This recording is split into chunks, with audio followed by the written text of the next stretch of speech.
ओम शांति। आज 9 जून 2026 की साकार मुरली का सार है। बाबा कहते, बाप के साथ उड़ने के लिए कंप्लीट प्योर बनो, संपूर्ण सरेंडर हो जाओ। ये देह भी मेरी नहीं, बिल्कुल अशरीरी बनो। मना बाबा के साथ उड़ना है, क्योंकि बाबा ही तो हमें लेने आए हैं ना। तो फिर बाबा के साथ जाना है, तो उसके लिए बाबा कहते पहले कंप्लीट प्योर बनना है, बिल्कुल अशरीरी रहना है। बाबा कहते कर्म करते भी कर्म योगी स्थिति में रहना है। कर्म करते भी योग कहाँ पे लगा हो, एक बाबा के साथ। बाबा कहते सिर्फ ज्ञान सुनने और सुनाने वाले नहीं बनना है।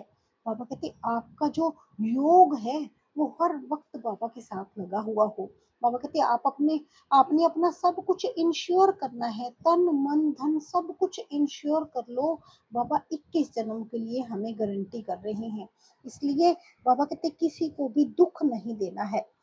मुख से हर वक्त बाबा बाबा निकलता रहे, यही सबसे बड़ा याद का प्रूफ है।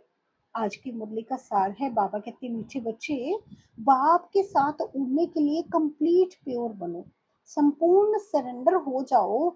ये देह मेरी नहीं, बिल्कुल अशरीरी बनो। प्रश्न है, ऊंची मंजिल पर पहुंचने के लिए कौन सा डर निकल जाना चाहिए? उत्तर है, कई बच्चे माया के तूफानों में बहुत डरते हैं। कहते हैं बाबा तूफान बहुत हैरान करते हैं, इनको रोक लो। बाबा कहते बच्चे ये तो बॉक्सिंग है, उस बॉक्सिंग में भी ऐसा नहीं एक ही ओर से वार होता रहे। अगर एक 10 थप्पड़ मारता तो दूसरा 5 जरूर मारेगा। इसलिए तुम्हें डरना नहीं है, महावीर बन विजयी बनना है, तब ऊंची मंजिल पर पहुंच सकेंगे। गीत है, दर पर आए हैं कसम लेके। ओम शांति। ओम शांति मीठे बाबा। बाबा कहते बच्चों ने गीत सुना, जरूर गीत में कोई रहस्य भरा हुआ है। जो रिकॉर्ड खरीद कर बाप बैठ इनका अर्थ समझाते हैं। इसको कहा जाता है जीते जी मरकर बाप का बनना। बाप का बनने के बाद टीचर का बनना, टीचर के बाद फिर मेजॉरिटी गुरु करते हैं। क्रिश्चियन लोग को भी जब बच्चा पैदा होता है तो क्रिश्चियनाइज करते हैं, गुरु की गोद में जाकर देते हैं। फिर पादरी हो या कोई भी हो, पादरी तो क्राइस्ट नहीं हुआ ना, कहेंगे उनके नाम पर हम क्रिश्चियन बनते हैं। अभी तुम बच्चे पहले बाप के बनते हो, अशरीरी बनते हो। हमारा तन मन धन जो कुछ है वह सब बाबा को अर्पण करते हैं, जीते जी मरते हैं। अगर हम आत्मा उनके बनते हैं, ये बुद्धि में रहना है। जो भी मेरी वस्तु है, मेरा शरीर, मेरा धन दौलत संबंधी आदि जो कुछ है, सबको भूलते हैं। मरने बाद सब भूल जाता है ना, कितनी बड़ी मंजिल है। हम अशरीरी आत्मा हैं, ये पक्का करना है। ऐसे नहीं तुम शरीर छोड़ और मर पड़ते हो। बाबा कहते ऐसे थोड़ी ना कि तुम शरीर छोड़ और फिर मर पड़ते हो। नहीं, आत्मा कंप्लीट पवित्र थोड़ी बनी है, बल बाप के बने हो। परंतु बाबा कहते हैं तुम्हारी आत्मा अपवित्र है, आत्मा के पंख टूटे हुए हैं, अभी आत्मा उड़ नहीं सकेगी। तमो प्रधान होने कारण एक भी मनुष्य वापस जा नहीं सकते। माया ने एकदम पंख तोड़ दिए हैं। बाबा ने समझाया है, आत्मा सबसे तीखी जाती है, इसमें तीखी चीज कोई होती नहीं। बाबा कहते आत्मा से कोई पहुंच नहीं सकता। पिछाड़ी में मच्छरों सदृश सब आत्माएं भागती हैं, कहाँ जाती हैं? बहुत दूर दूर, सूर्य चांद से भी पार। वहां से फिर लौटना नहीं है। उन्हों के रॉकेट आदि तो जाकर फिर लौट आते हैं, सूर्य तक तो पहुंच नहीं सकते। तुमको तो उनसे बहुत दूर जाना है, सूक्ष्म वतन से ऊपर मूल वतन में जाना है। आत्मा को पंख मिल जाते हैं, हिसाब किताब चुकतू कर आत्मा पवित्र बन जाती है। कयामत के समय की महिमा बहुत की हुई है। बाबा कहते सभी आत्माओं को हिसाब किताब चुकतू कर जाना है। अभी तो सब आत्माएं मैली पाप आत्मा हैं। भल बड़े गुरु साधु सन्यासी आदि हैं, समझते हैं हम गुरु हैं। अहम ब्रह्मस्मि अहम ब्रह्मोमा, हम ब्रह्म में पहुंचे हुए हैं, अब बैठे हुए हैं यहाँ। ब्रह्म में फिर कहाँ पहुंचे हुए हैं? अभी तुम जानते हो हम आत्माएं ब्रह्म में रहने वाले हैं, परंतु अभी वहां कोई भी जा नहीं सकते। सब आत्माएं यहाँ पुनर्जन्म लेती हैं। ये बेहद का ड्रामा है। सब एक्टर्स को पार्ट बजाने वहां से आना जरूर है। सबकी आत्माएं स्टेज पर आई हैं। जब विनाश का समय होता है तो सब आ जाते हैं। वहां रहकर क्या करेंगे? बाबा कहते जब विनाश का समय होता है तो सब आ जाते हैं। वहां रहकर ही क्या करेंगे? एक्टर बगैर पार्ट बजाए घर में थोड़े बैठ जाएंगे। नाटक में जरूर आना होगा। वहां से जाए फिर घर चले जाते हैं। अब फिर बाप सबको ले जाते हैं। बाप कहते हैं भल यहाँ ही हूँ तो भी आत्माएं आती रहती हैं। बाबा कहते भल मैं यहाँ पे ही हूँ लेकिन आत्माएं तो भी आती रहती हैं। विधि को पाती रहती हैं नंबर वार। फिर तुम जाएंगे भी नंबर वार।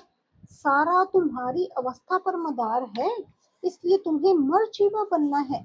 हम आत्मा हैं ये निश्चय करना मेहनत है। बच्चे घड़ी घड़ी देह अभिमान में आकर भूल जाते हैं। देही अभिमानी तब रहेंगे जब कंप्लीट सरेंडर होंगे। बाबा ये सब कुछ आपका है। मैं भी आपका हूँ। ये देह जैसे कि हमारी नहीं है। इनको मैं छोड़ देता हूँ। बाबा मैं आपका हूँ। बाबा कहते हैं मेरा बन और सबसे ममत्व मिटा दो। बाकी ऐसे नहीं कि यहाँ आकर बैठ जाना है। तुमको अपना धंधा धोरी करना है। घर संभालना है। बच्चे को कर्जा उतारना है माता पिता का। उनकी सेवा का उजूरा देना है। माँ बाप की पालना का कर्ज चढ़ता है बच्चों पर। अब बाप तुम्हारी पालना कर रहे हैं। शुरू में जो भी आए थे सबने झट सरेंडर कर दिया था। अपने पास कुछ नहीं रखा। सरेंडर किया। उस धन से तुम बच्चे भारत को पावन बना रहे हो।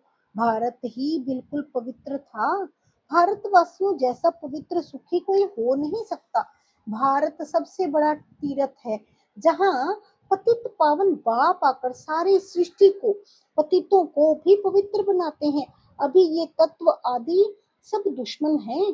अर्थक्वेक होगी तूफान लगेंगे क्योंकि तमो प्रधान है। नेचुरल कैलेमिटीज आएंगी बहुत दुख देंगी। इस समय सब दुख की चीजें हैं। सतयुग में है सब सुख की चीजें। वहां ये तूफान व गर्म वायु आदि कुछ नहीं होता। तुम्हारे में भी ये बातें बहुत थोड़े ही समझते हैं। आज हैं कल नहीं है तो कहेंगे कुछ नहीं समझा। भले यहाँ आते हैं परंतु सब कायम थोड़ी रहते हैं। यहाँ से गए 10 दिन बाद समाचार लिखेंगे बाबा फलाने को माया खा गई। ऐसे होता रहता है। छोटे फूल बड़े हों तो उनमें फल आ जाएं। उनमें फिर दूसरों को आप समान बनाने की ताकत रहती है। उनका फल निकलता है। बाप के बने फिर प्रजा भी बनानी है। वारिस भी बनाना है। पंडे बन बाबा के पास आए। बस हम पहुंच गए। नहीं मंजिल है बड़ी। बाबा कहते ये मंजिल बहुत बड़ी है। कहते हैं माया के तूफान बहुत आते हैं। तुम बाप के बने हो तूफान तो आएंगे। बाबा कहते तुम बाप के बने हो तो तूफान तो आएंगे। कहते हैं बाबा हम आपके थे। आपसे वर्षा लिया था। फिर पुनर्जन्म लेते 84 जन्म पास किया। फिर आकर आपका बने हैं। मैं तो आपसे वर्षा लेकर ही छोड़ूंगा। तो ऐसे बाप को इतना याद करना पड़े और आप समान बनाए फल देना पड़े। नहीं तो माला कैसे बनेगी? बाप का वारिस कैसे बनाएंगे? प्रजा भी चाहिए वारिस भी चाहिए जो गद्दी पर बैठे। बाप के पास तो बहुत आते हैं फिर फारकती दे देते हैं। बाबा कहते बाबा के पास तो बहुत आते हैं लेकिन फिर फारकती दे देते हैं। बुद्धि का योग टूटा खेल खत्म। तो फिर बाबा कहते ना ये गिरा। जैसे बुद्धि का योग टूटता है तो फिर गिर गया ना वरना खेल खत्म। कई बच्चे बाबा से आकर पूछते हैं बाबा अवस्था को कैसे जमाएं? कोई तूफान न लगे। इसका रास्ता तो बताते ही रहते हैं। बाप को याद करो। क्या रास्ता बताते हैं? बाप को याद करो। बाबा कहते तूफान तो लगेंगे। बॉक्सिंग में ऐसा कभी देखा जो कोई एक ही थप्पड़ खाता रहे? जरूर दोनों में ही हिम्मत होगी। 5 थप्पड़ अगर एक लगाएगा तो 10 दूसरा लगाता होगा। ये भी बॉक्सिंग है। ये माया की बॉक्सिंग है ना। बाप को याद करते रहेंगे तो माया भागती जाएगी परंतु फट से तो नहीं होगा। माया से कुश्ती लड़नी है। ऐसे मत समझो माया थप्पड़ नहीं मारेगी। भल कोई भी हो बड़ी बॉक्सिंग है। बहुत डर जाते हैं। माया एकदम नाक में दम कर देती है। युद्ध स्थल है ना, बुद्धि योग लगाने में माया बड़े विघ्न डालती है। मेहनत सारी योग में है। बल बाबा कहते हैं ज्ञानी तो आत्मा मुझे प्रिय है, परंतु ऐसे नहीं सिर्फ ज्ञान देने वाले प्रिय हैं। पहले तो योग पूरा चाहिए, बाप को याद करना है। माया के विघ्नों से डरना नहीं है। विश्व का मालिक बनते हो ना, सब बनेंगे। 16,108 की माला तो बहुत बड़ी है, अंत में आकर पूरी होगी। त्रेता अंत तक कितने प्रिंस प्रिंसेस बनते हैं, कुछ तो निशानियां है ना। 8 की भी निशानी है, 108 की भी निशानी है, ये बिल्कुल राइट है। त्रेता अंत में इतने 16,108 प्रिंस प्रिंसेस होते हैं। शुरू में तो नहीं होंगे, पहले थोड़े होते हैं, फिर वृद्धि होती जाती है। वे सब बनते यहाँ हैं। बाबा कहते वे सब कहाँ पे बनते हैं, अभी यहाँ पर ही बनते हैं। चांस बहुत अच्छा है, परंतु मेहनत बहुत है। बाबा कहते चांस तो बहुत अच्छा है, परंतु मेहनत बहुत है। गीत में भी कहते हैं कभी नहीं छोड़ूंगा मर जाऊंगा। बाबा ये तन मन धन सब आपका है, हम अशरीरी बन आपको याद करते हैं, बुद्धि योग आपसे लगाएंगे। बाबा फिर कहते हैं ये सब तुम बच्चों के लिए ही है। बच्चे कहते हैं हमारा सब कुछ आपका है, कहते हैं ना ये सब भगवान ने दिया है। अब बाप कहते हैं ये सब खत्म हो जाना है, तुम्हारे पास क्या है, ये शरीर भी खत्म हो जाएगा। अब मैं फिर तुमको बदली कर देता हूँ, सिर्फ एक्सचेंज करते हैं ना। तो बाप कहते हैं बच्चे अशरीरी बनो, मुझे याद करो, बुद्धि से सब कुछ सरेंडर करो। राजा हरिश्चंद्र की कथा है ना, बोला अमानत रख दो। बाप कहते हैं इन सभी शास्त्रों आदि का सार तुमको समझाता हूँ। मैंने ही तुम्हें ब्रह्म मुख द्वारा राजा रानी बनाया था, फिर अब बनाता हूँ। कभी भी मनुष्य मनुष्य को गीता सुनाए, राजयोग सिखलाए, राजा रानी बना ना सके। बाबा कहते कभी भी मनुष्य मनुष्य को गीता सुनाए, राजयोग सिखलाए, राजा रानी बना ना सके। जैसे बाबा ने कल भी मुरली में कहा ना, कभी भी कोई मनुष्य मनुष्य की सदगति नहीं कर सकता। फिर गीता सुनने से क्या फायदा। बाप कहते हैं मैं खुद कल्प कल्प आकर तुमको स्वर्ग का मालिक बनाता हूँ। हमारे बनेंगे तब तो वारिस बनेंगे ना, तो जितना योग में रहेंगे उतना शुद्ध बनते जाएंगे। बाबा ये सब आपका है, हम तो ट्रस्टी हैं। तो बाबा कहते ट्रस्टी होकर रहना है, आपके हुक्म बगैर हम कुछ भी नहीं करेंगे। शरीर निर्वाह कैसे करना है वह भी मत लेते हैं, अक्सर करके गरीब ही पूरा पोता मेल देते हैं। बाबा ये भी पॉइंट को क्लियर कर रहे हैं कि अक्सर करके गरीब ही पूरा पोता मेल देते हैं, साहूकार दे ना सके, सरेंडर हो नहीं सकते, कोई विरला ही निकलता है। जैसे एक जनक का नाम है, बाल बच्चे हैं, ज्वाइंट प्रॉपर्टी है, तो वे अलग कैसे हो। साहूकार लोग अपनी प्रॉपर्टी निकालें कैसे जो सरेंडर हो। बाप है ही गरीब निवाज, सबसे गरीब माताएं हैं, उनसे जास्ती कन्याएं गरीब हैं।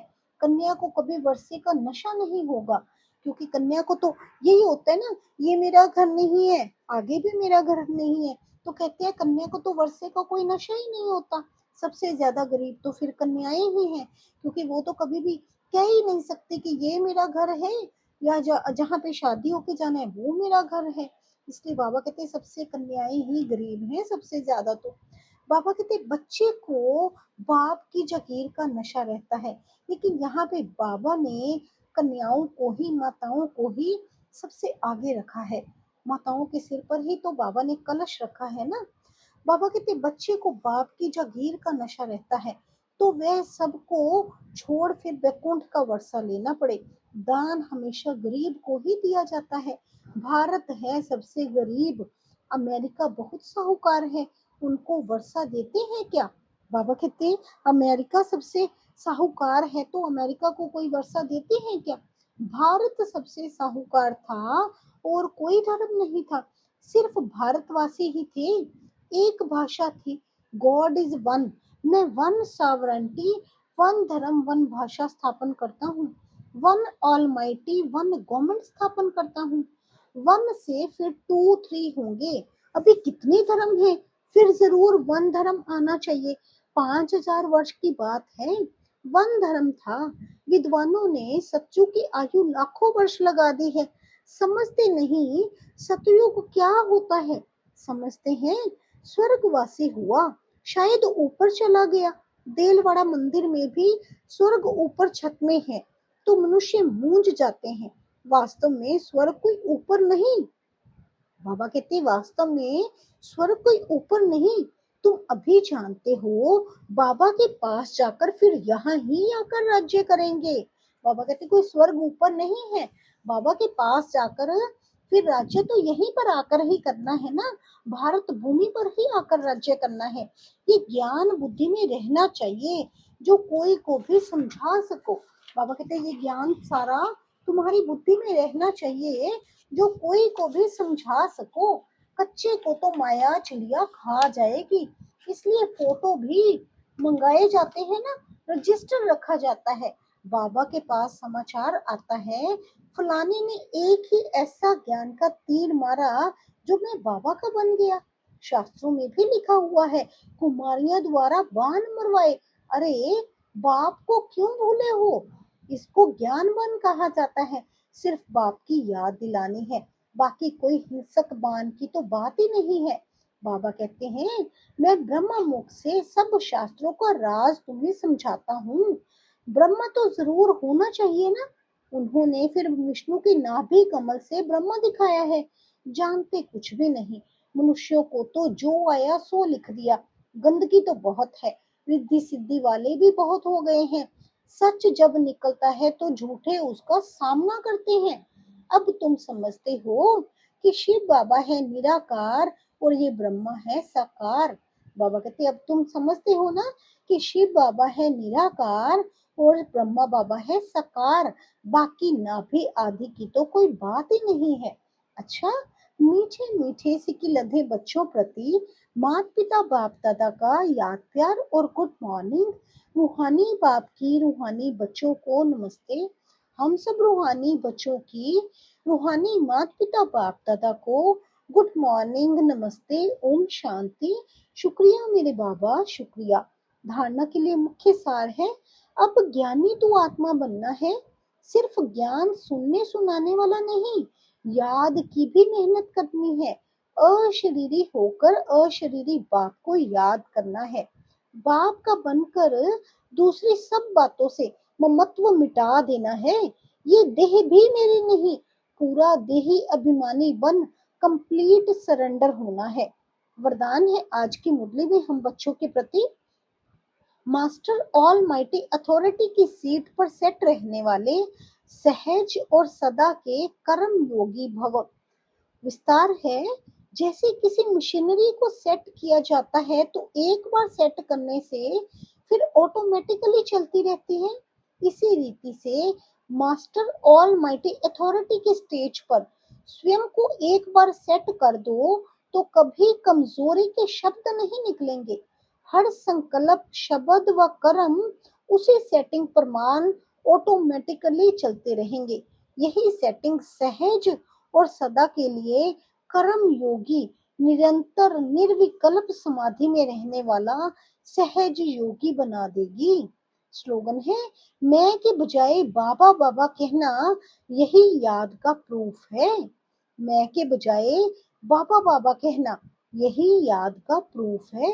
सब कार्य करते बस बाबा करा रहा है, बाबा के द्वारा ही श्रीमत पर चल रहे हैं। जो बाबा हमें गाइड कर रहे हैं, जो बाबा खिलाए ऐसे ही रह रहे हैं, यही बाबा कहते याद का प्रूफ है। अव्यक्त इशारे हैं सदा हर्षित रहने के लिए अपने नेचर को सरल बनाओ, सहनशील बनो। जो सहनशील है वही ड्रामा की ढाल पर ठहर सकता है और हर्षित रह सकता है। सहनशीलता नहीं तो ड्रामा की ढाल को पकड़ना भी मुश्किल है। इस समय जो भी कर्म करते हो उसमें करण करावन हार की स्मृति सदा रहे। कराने वाला बाप है, करने वाला निमित्त है। अगर ये स्मृति में रख कर्म करो तो अनुभव होगा कि साक्षी हो जैसे पाठ बजा रहे हैं। बाबा कहते हैं अगर कराने वाला बाप है, करने वाले हम निमित्त हैं, अगर ये स्मृति में रख कर कर्म करेंगे तो अनुभव होगा कि साक्षी हो जैसे पाठ बजा रहे हैं। अच्छा, ओम शांति। शुक्रिया मेरे बाबा, शुक्रिया। हर वक्त हमें अपनी श्रीमत देकर हमें समझाने देने के लिए आपका बहुत बहुत शुक्रिया। ओम शांति, ओम शांति।